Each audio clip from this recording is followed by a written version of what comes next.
بعد أعوذ بالله من الشيطان الرجيم. ضرب الله مثلا عبدا مملوكا لا يقدر على شيء ومن رزقناه منا رزقا حسنا فهو ينفق منه سرا وجهرا هل يستوون الحمد لله بل أكثرهم لا يعلمون. What is the ما هي المساواة بين Allah subhanahu wa ta'ala, he asks, are they equal, these two? Please. The translation of this verse number 76 from Surah Nahl is, Allah sets forth for you the parable of a slave who is owned, having no power over anything, and a free man whom we have provided with a fair provision from us, and he spends thereof secretly and openly. Are they equal? Praise be to Allah, but most of them know not. So what the question is? That are these two people not equal in what Which sense? two people? Abdan mamlukan, and that person who was granted from Allah rizqan hasanan. Are they equal, you think? I mean, the answer to this question is apparent. It's so evident that I still fail to understand what the confusion is about. You see, Abd Mamluk is someone who has no right of propriety over everything he possesses. He possesses for the sake or on behalf of his master. So it's impossible to spend from it in any cause, good or bad. So someone who is like Abd Mamluk, how could he be like the one whom God has created and given enough rizq and permitted as he likes? Now here the Abd Mamluk is in fact a word which refers to the one person possessed by the worldly materialist things. And the one who is possessed by materialist things, matter becomes his master. And because matter has nothing to do, materialism has nothing to do with God.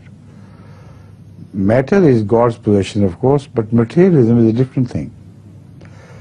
So, Abd Mamluk, the person who is bonded to personal gains from the creations of Allah, who is bonded to whatever is needed by him, whether he has to bow to others.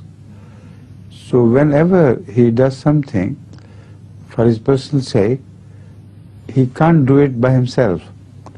He has to bow to some authority, to some, for instance, directors of the companies, some ministers, some big people, even small office holders. He is mamluk to them. And whatever he spends according to his khalik, his malik, his mabud, which in this case is not God. So such a person, can he be likened unto the one who... You understand another point? Yes. Unless you understand the word mamluk properly, you can't compare this with the other part of the verse. Please.